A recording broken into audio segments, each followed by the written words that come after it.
This is the Our York Media Podcast, an audio and video production that features the good news makers of York County, Pennsylvania. I'm your host, Rebecca Hanlon.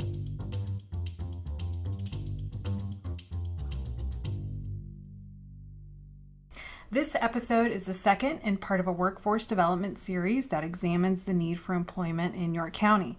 Our title sponsor for this episode is Frank's Marble and Granite, a family-owned company since 1972. Frank's brings the finest in natural stone to your home or business. Learn more at franksgranite.com.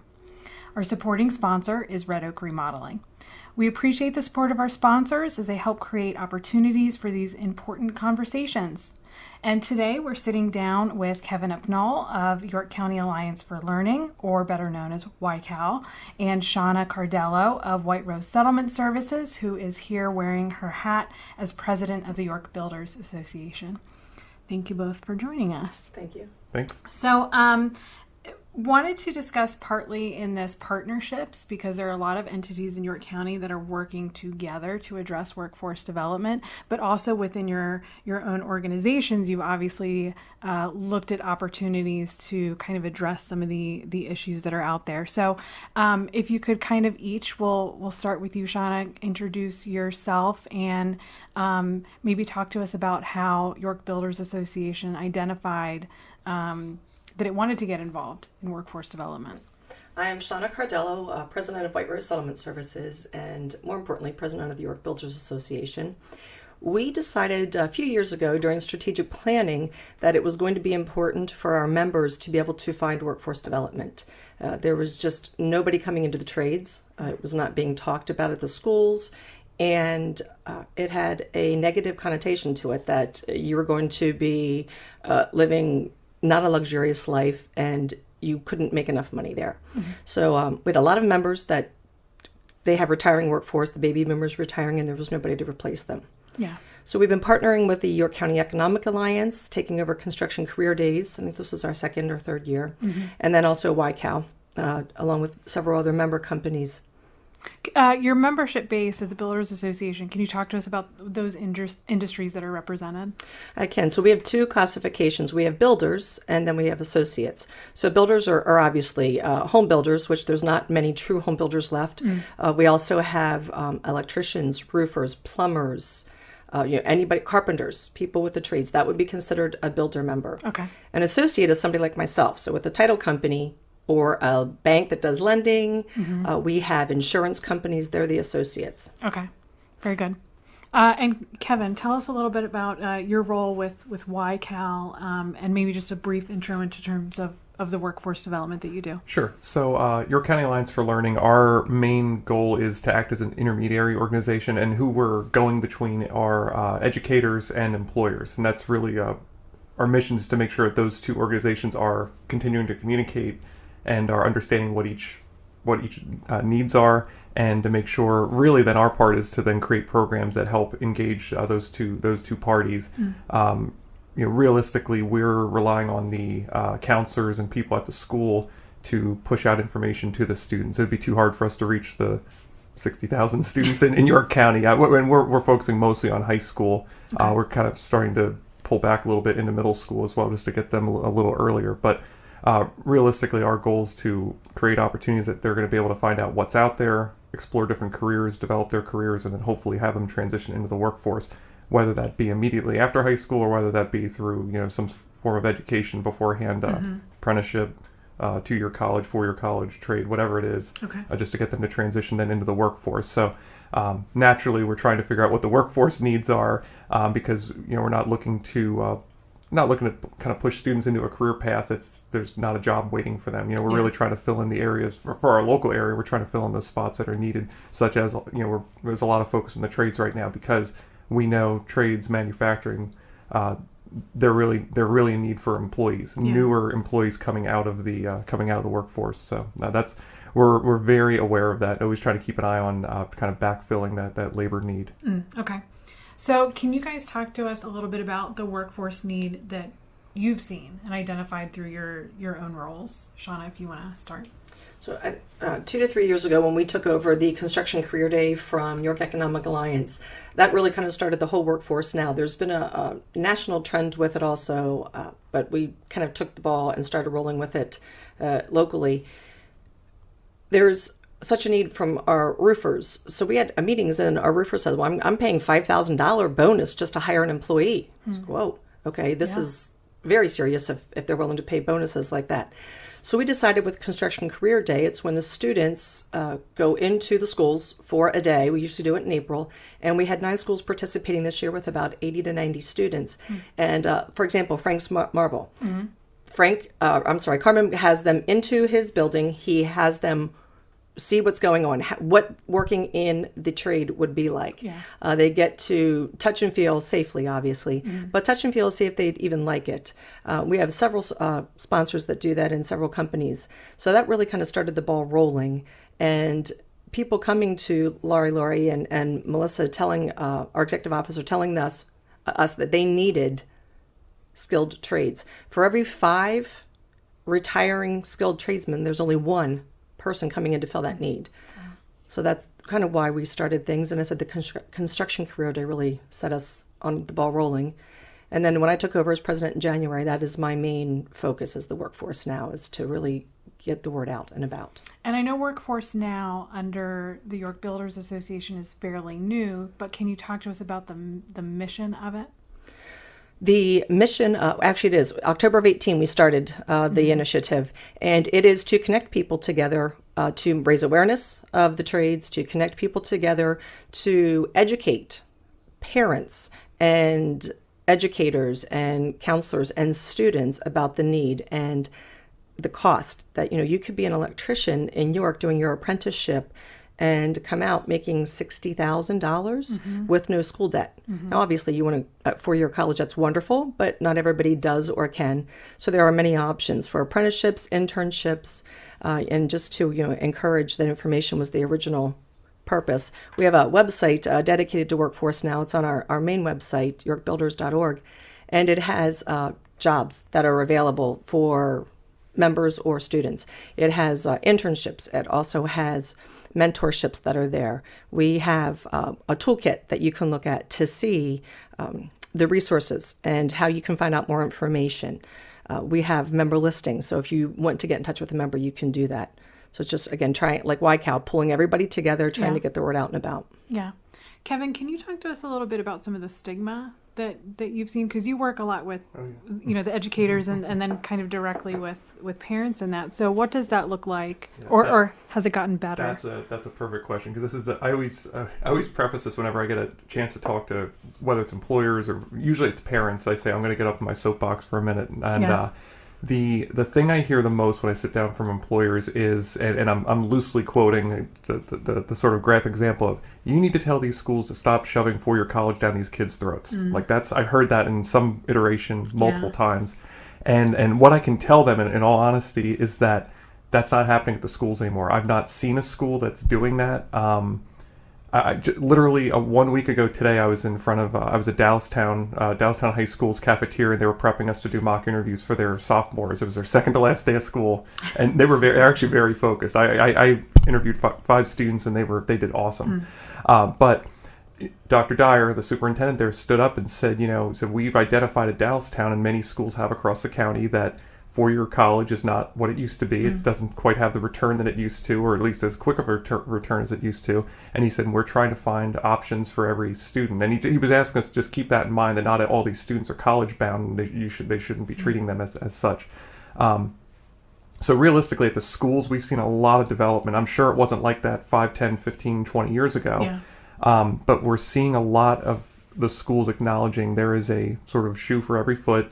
4-year college is not the answer for every student, and really they're trying to just show them all sorts of career options. That's where we come into play with a lot of our career exploration programs. Is we're not anti 4-year school, we're not anti trade, we're not pro trade, we're not pro 4-year school. We are get the experiences and make the best decision that you think is going to be the most fulfilling thing for you.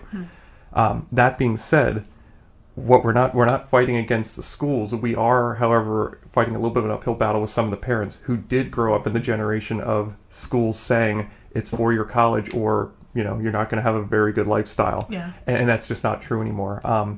I've been challenged. I've challenged another organization to do it. I haven't. I should really just try and do the research myself. I would love to see the chart of when you start to look at earning potential, opportunity cost of going to college. What age on average does it actually flip? Where maybe the 4-year degree on average was the better financial decision. My guess is it's probably somewhere in the late 40s, early 50s of age at this point. I mean, by the time you take all the earnings that say the apprentice graduate, all the money they earned in 4 years plus no debt, and I feel like by the time that flips, it's probably they're probably pretty well into getting close to quote unquote middle age at that point. But that's really it's the parents are the ones who are trying to get through, and that's why when we do these. We have 3 pre-apprenticeship programs right now. We have construction with Kinsley, we have manufacturing with the Manufacturers Association, and we have electrician with the York Electrical Institute. And I always tell them, and then they all listen. It's good. I always say when we do a kickoff event or an information session, always invite the parents. Do it at a time that the parents might be able to come, because we've won over a lot of parents that were on the fence where, and we've unfortunately we've lost a few times where we've seen a student says, I'm really interested, I want to do this, I want to do the apprenticeship at Kinsley, and a parent says, go to college, and if that doesn't work out, then you can try that. Wow. It's like, well, that doesn't have to be a plan B, especially when, in this case, it's like when your son's coming to you and saying, I want to do this, and you're saying, no, you're not doing that. It's like, well, I don't know how much effort he's going to put forth in college. I have no idea. We'll find out. But the parents, you can win them over, and it's very fulfilling that after those sessions, sometimes I have a parent come up and be like, I was really on the fence for this on this, but I think it's going to be a good thing for him. Or I know one in particular, I was impressed. I went to Catholic school when I grew up in Reading, and we had a student from York Catholic come into the program last year, and I'm like, ooh, because Catholic schools tend to be more college prep oriented, okay. And Dad came up to me afterwards and said, my boy's a twin, and his sister was always going to be a nurse, and he didn't really know what he wanted to do, but he said, I think this is going to be really, really good for him. And that was actually last year. He completed the pre-apprenticeship, and he did get hired up by Kinsley, so he's starting, as soon as he graduates and or turns 18, he'll start in their apprenticeship program. So that was really cool. And then from that, because word of mouth works, we actually have another student from York Catholic who signed up to take it this year. So cool. I was really impressed with that. And I know Christian School of York, we have a student doing the electrician pre-apprenticeship program next year. So it's just, we're starting to get through on a small scale. We're starting to get through these parents that like, hey, this is a really viable option that they can explore. And I know with Kinsley, they get a certain number of credits. They have some sort of articulation agreement where they get a certain number of credits that they are pretty well on their way to their associates after they finish their apprenticeship. So if they do feel like they need some sort of college degree just to say, hey, I did this, if they're trying to do it for themselves or for their parents, they're at least on their way in that respect. But that's a lot of what we work against is the parents' stigma that they had sort of ingrained in them as they were growing up, which is you have to go to the 4-year college or else your life's just not going to be, you're not going to reach your full potential. And we all know that's not true at this point. And the schools, they get it. So in what ways do your two entities work together? When we had our very first meeting for Construction Career Day, we were brainstorming, and my grandiose idea was, well, let's contact all the counselors for all the schools and let's have a lunch and let's tell them all about Workforce Now. And I think Melissa and Laurie were like, oh no, here she goes again. So they found YCAL, and Laurie and Melissa, Laurie's the executive officer at York Builders, Melissa Longenberger, Melissa Fritchie, and Wendy are the staff, and they attend the meetings and they're over in the other room listening. They are. Hi guys. And they do a great job representing the York Builders and trying to bring it together and being cohesive. And this year we found with Construction Career Day, with them being involved in YCAL, there's more knowledge of what we're doing. There's more interest in what we're doing. And I have to agree, Dallastown, I think, is an amazing school with what they're doing with the Construction Career Days. And it's just been a really good partnership with YCAL and the York Builders and trying to blend everybody together and get the word out and awareness out. What are some of the results you've seen so far with getting some of the high school students into these employers to tour them, to get to touch like they do at Frank's Marble and Granite or other places? What's the results that you've seen from doing that stuff already? We've had one company that hired one of the students from 2 years ago, and several have told us they're going to be applying for either summer internships or jobs when they were graduating. We are following up with some of them. We have to be careful. You know what we do with the schools and things to follow up and get the permission. But we are trying to follow up on that with them, seeing if anybody's hiring and what's happening. But I know of at least one, possibly two, that have been hired in the last 2 years from specifically the Construction Career Day. Yeah, that's cool. Yeah, and it's great for our members.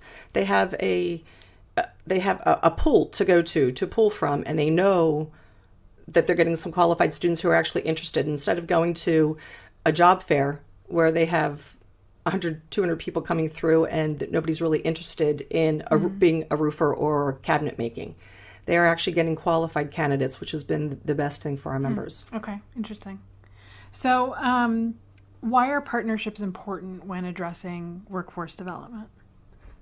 Well, everything we do is with partnerships. I mean, YCAL doesn't typically develop programs. We'll sometimes develop them in partnership with someone else. There's that word again. Yeah. Drink. No, I'm just kidding. Oh my God, could you imagine? Anyway, but those partnerships are everything. We're essentially helping be the person that communicates with the schools. We're sort of, if we're engaging with someone to run a program, career exploration program, what we're going to say is we're going to help promote it. We're going to go to the schools. We're going to get all the students to sign up. We're going to essentially provide you with a list. But what we need them to do is develop the program. What's the day going to look like? What are they going to experience? What are they going to see? What are they going to touch? Where are they going to tour? Who are they going to get to talk to? We're relying on them to come up with all of that sort of curriculum, if you want to call it that. Because most of our programs are a day. It's like a 9 a.m. to 2 p.m. kind of deal. Okay. We get them from school. We drop them off at school before it's over, or the school does rather. But I mean, the partnerships are everything, and there's a bigger workforce piece that we're all trying to address. And I think the best employers out there are looking at it as a larger problem that. Sure, there's personal needs. I'll use Kinsey as another example. Obviously, they have employment needs. So do other construction companies. Yeah. That's fine. I mean, they've said before, we're going to do this pre-apprenticeship program. If any students, go and get picked up by another company, that's fine. Like, we're not going to worry about that. Like, if we run 20 students through the program in a year and only 2 work for us, that's okay. Like, it's, and I think they have a much, I don't want to say global, but a much larger view of just what's happening in our company. They're more concerned about the industry and making sure there's good quality workers out there. And most of the people we work with are really understanding that. They're looking at the big picture and saying, we need to help our industry. We need to help the community, the county as a whole, the state. They're really looking larger to address these issues. But they understand, as the York Builders Association has understood, there are smarter, more efficient ways of doing things. And that's one of the big benefits we offer, I think, by having all those connections to the counselors and the schools. We constantly say to the people that need assistance, send the information to me. I'll make sure it goes out to all the right people in the buildings, because that tends to be the YCAL representative. At each school sends a YCAL representative to our monthly meetings. They tend to be the person too. If they're not the direct person, they will get it to the right person. Sometimes emailing the principal isn't necessarily the best source. You would think it is, but when you're talking at Dallastown, or you're looking at a Red Line or Southwestern High School that have specific career counselors, that their job is to talk to students about careers. They're not necessarily dealing with the social issues of counseling that most counselors fall into. When they're looking just at careers, like, it's their job. Like, they're going into classes and saying, "Hey, listen, this is an accounting class. Would you be interested in coming to RKL for this accounting program that they're doing?" That's just big to know who that person is. So that's one of the things we offer is, with the York Builders Association, with Melissa and Lori being at all those meetings. It was good that they now understand better what is construction days and who are the right students that we want to talk to try and get there to get them interested during those tours. Because that's just big. And there's so much cool stuff going on in York that I think I always love. And even the counselors, sometimes when we have these education committee meetings at different locations, we get them in a location they've never seen before, and it's like, wow, this is happening in York. I'm like, there's a lot of cool stuff happening around here. And students don't realize that either. And that's one of the things I like, because there's this. I'm guilty of it too. Again, I'm from Reading, and yet here I am in York now. So you can figure you can figure that one out. So because I kind of had that same, like, there's nothing good going on in Reading, and I came to York College and said, hey, this place is pretty cool. But students, they don't realize that. They're like, this is where I grew up. There's nothing interesting going on here. Then you go up 83, you go up the Emmetsville exit, and you realize, oh, Starbucks is here. roasting 60-some% of the beans for the country. It's like, what? Yeah. So yeah, there's those partnerships are just, you get so much more done by working with other people. Some of the things we're doing with York County Economic Alliance, trying to develop this sort of to call it a jobs portal would be not doing it justice. When it finally launches, it's going to be a lot of resources there for whether you're a teacher, whether you're a student, job seeker, veteran job seeker. There's a lot of really good resources that are going to be on there. Sort of a one-stop to direct you to various sites like the York Builders site, just to try and get some extra information. I would be remiss if I did not mention the Pennsylvania Builders and National Association of Home Builders. We have, for years, had a student faction from the York County School of Technology that goes to the National Association of Home Builders and competes. And every year that I've been on the state board, it's been 10 years, they have won something with the programs that they do and the sheds that they build and things. So we do have a lot, like as you said, Kevin, a lot of really good things happening in York. And Pennsylvania Builders also has a trades program that they go around to schools across the state and try and do the same thing that we're doing also. Very good. Nice. I think you used the word stigma earlier. I think one of the other things I didn't comment on was that when we get the high school students and sometimes middle school students into, I'll focus on manufacturing here for a second. When we get them into a manufacturing facility, I think the manufacturers are a lot more impressed by the students than they were expecting to be. Just some of the questions they ask, the fact that they're so engaged. And I always try and tell them, a lot of times when you have these tours, it's like they weren't forced to come on this tour. This is an optional thing they signed up for. They could have stayed in school that day and just gone through their standard schedule. But they opted to come there. So they find like, oh, these students are actually interested. And wow, they weren't on their cell phones the whole time. And wow, they weren't like, we didn't have to keep telling them to stay in line and not touch that. And that's true. None of There's that a stigma happened. with a millennial and Gen Z. And then, and obviously it doesn't meet, not everybody meets those requirements. And then you meet these amazing kids and young adults that are doing great things. That is, Well, and I'll give some credit to when we had our manufacturing days tours. It was up in the West Shore School District. I don't remember exactly which one, but we got a call, and the counselor said, "Is there anyone who would be willing to take on some 7th and 8th graders? But they're all like engineering based, like early engineering interest.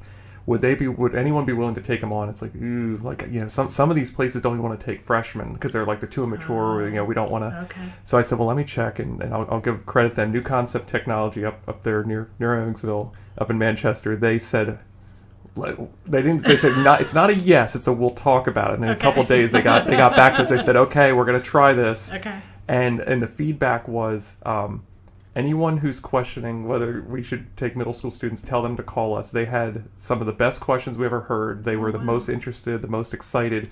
And now, granted, these were, again, 7th and 8th grade students who had sort of an interest in engineering, but they said that was the best group of tour. Like, says nothing against the high schools, but they're like, that was the best tour group we'd ever hosted here. Yeah. And and that's we're always talking like sometimes it's like a long-term investment. That's a much longer term because now you're talking about 6 or more years till you might actually have that student potentially say, hey, I toured here when I was 13 and now I want a job. But again, I think they got a lot out of that, and they said, boy, that was a really good experience, and I will definitely be giving some people their email address because we expanded manufacturing days to, it used to be just a week-long thing. Now we expanded up to 10 days, and we're going to open up to, if there's any middle school groups like that this year, we're gonna say, we're gonna ask the manufacturers as they're sort of telling us what times are good for them. We're gonna say, are you willing to host 8th graders as well, just to kind of give them a heads up. We don't want to just say, throw them in there. Here you go. We fill out your schedule and you got a bunch of 8th graders. We want to make sure they're okay with it. But for sure. But yeah, cool. There's a stigma there with some of the employers, and it's slowly but surely they're seeing like, oh wow, all right, these high school students are not as bad as the news says they are. They're actually pretty cool. They're engaged. Yeah. That's interesting. Absolutely. So what are the next things that will come? We've kind of talked about some of the initiatives that you are doing now and results that you've seen, and some of those are still new initiatives. But what do you think is next? Because this is obviously a long-term investment in addressing workforce development, especially if like you're saying, we're starting with students in 7th and 8th grade to kind of pull them up. So what do you think the next things are, whether that's something that you guys do or needs that you see that you think would be great if they were addressed? I think one of the things is talking about the junior high students. I've been a big fan of grabbing the kids before they get into 9th and 10th grade start forming those ideas and letting them know in 7th or 8th grade that this is an option for you. Excuse me, that if your parents are telling you 4 years is the only thing, we can start that conversation younger so we don't have the battle when we get older. Mike Rowe, are you listening? We want you here in York County. We know you have family close in Maryland, and I think that would just energize the entire area. Yeah. Mike Rowe does amazing things with Workforce Now and the development of the students and things, and the scholarships that he does. Yeah. We are also at the York Builders Association doing sponsor or scholarships for the Workforce Now. We also have other scholarships, but this will be specifically for either tool scholarships or other scholarships for trades and what they need. We are going to be continuing to implement and do things with the website as this grows. This, with the builders, the Workforce Now is really in its infancy. It's not even a year old yet. Yeah. So it's our baby, and we're going to be nursing the baby into something, bigger, bolder, and grander with the help of the Pennsylvania Builders, YCAL, York Economic Alliance, and NAHB.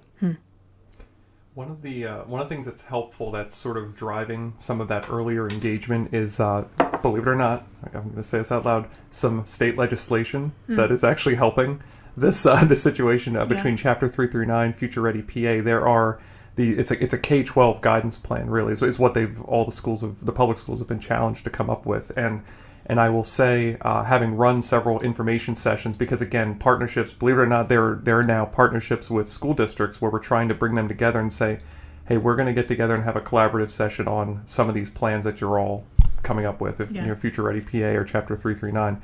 And I will say they're taking it very seriously. It's not a compliance issue where they're like, okay, well, let's just do this so we can check off a box and move on. There's all sorts of evidence that they're collecting, and there's different engagement opportunities for these students at very young ages to explore different types of careers. And one of the other things, and I wish I could quote where this article was from, but I'd read and done a little bit of research that if a female student is not already interested in engineering by 6th, 7th, 8th grade, then there's it's a really low percentage that they're ever going to get into engineering while they're in high school. And and again, when you look at certain industries, I'm looking at is there gender disparity in the industry where we have one female student who signed up for construction. I was overjoyed because that was our first one in 3 years. Oh, wow. That was the first female student we had in the pre-apprenticeship program, so I was like super excited. Just to say, hey, we have a female coming through the program, because again, you just look at the lack of diversity in terms of gender when it comes to that industry. So.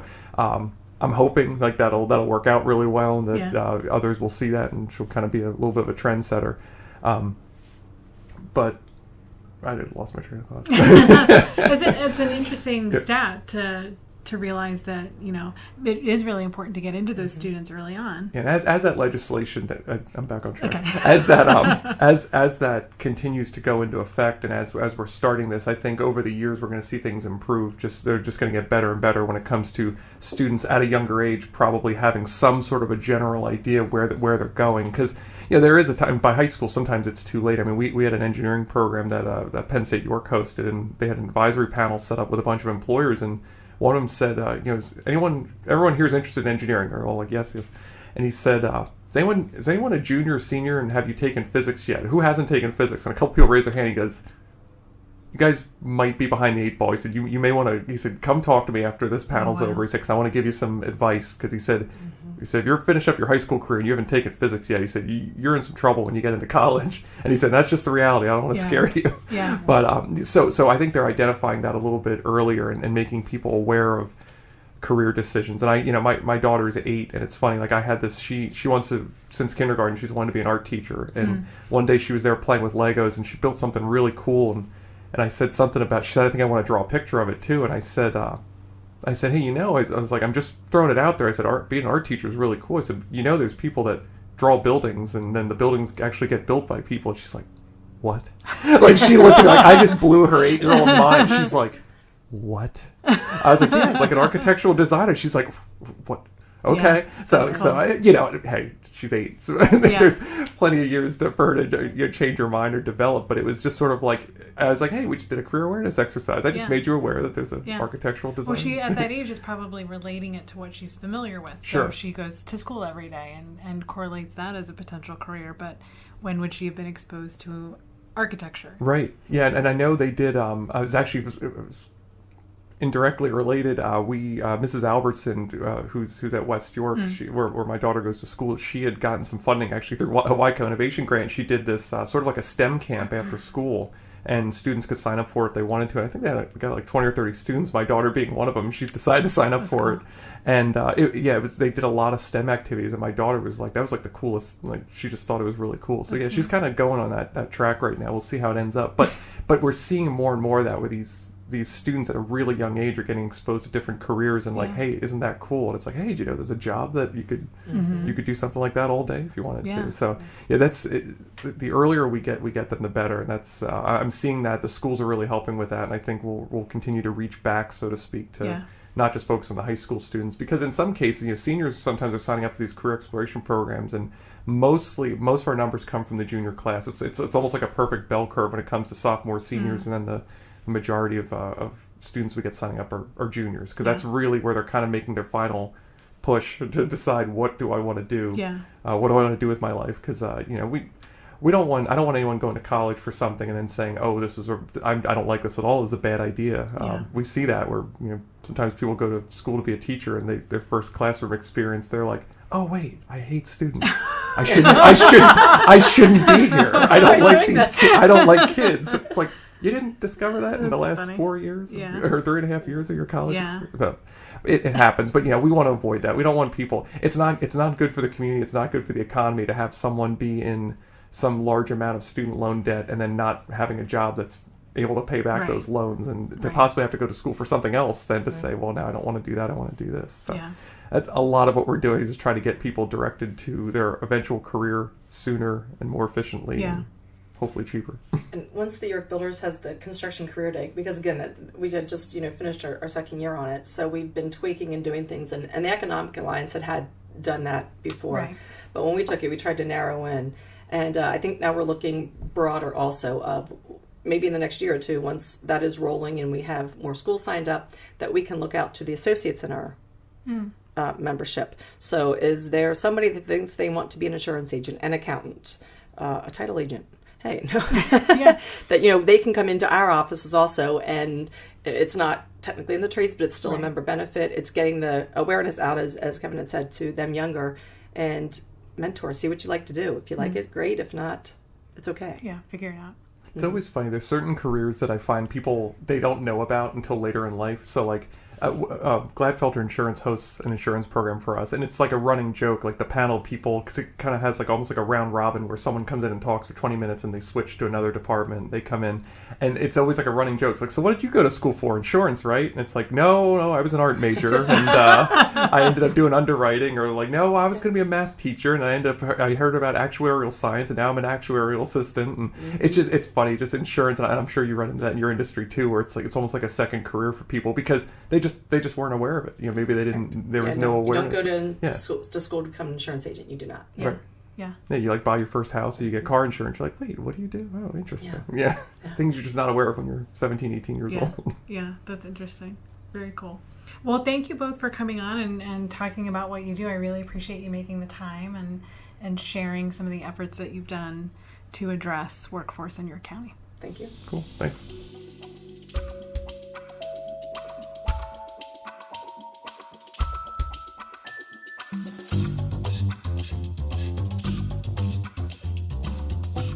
Thanks so much for listening. For more information on Our York Media and our Good News Initiative, you can visit ouryorkmedia.com. We appreciate your attention and give bonus points for those who subscribe. This episode was sponsored by Frank's Marble and Granite and Red Oak Remodeling. The Our York Media podcast is produced by Will Hanlon and Caleb Robertson. I'm Rebecca Hanlon. Thanks so much for listening.